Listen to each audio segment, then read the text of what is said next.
So, if you were to turn to page 3 in the sample, you would see the individual portions of Caitlin, Michael, and Shannon. So on page 3, we see Caitlin's individual portion. In the first paragraph, we see her story. In the second paragraph, we see her theory connection. And in the third paragraph, we see her reflection of the theory on the basis of how it applies to her today. And then we see Michael's individual portion consisting of, in the first paragraph, his story, in the second paragraph, his theory connection, and in the third paragraph, his theory reflection, a reflection on how the theory applies to him currently.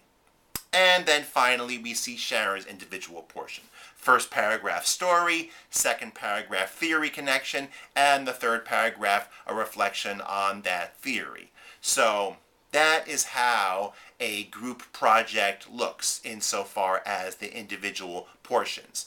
Now, as you know, you're supposed to decide on a group leader, a person who will compile each group member's individual portion, just like you see in the group project sample.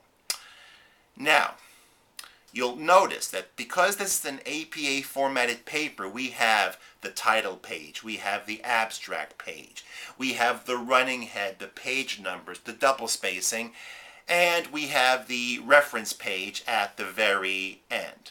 So who's going to be responsible for all of that? Well, if you've got one group member, the group leader, who's responsible for compiling everybody's individual portion, you should also have a group member who will be responsible for putting together the title page and the abstract page.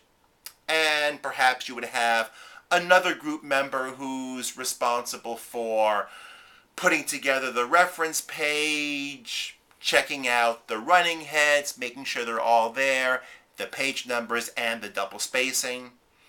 And perhaps you would have yet another group member who's responsible for putting together the group conclusion. Speaking of which, as you'll see in the sample, we have at the very end a group conclusion that includes everybody's input.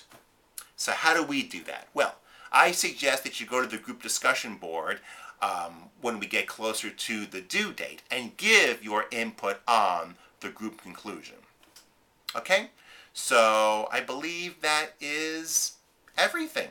So hope that the group project sample is understandable, and if you have any questions, just let me know.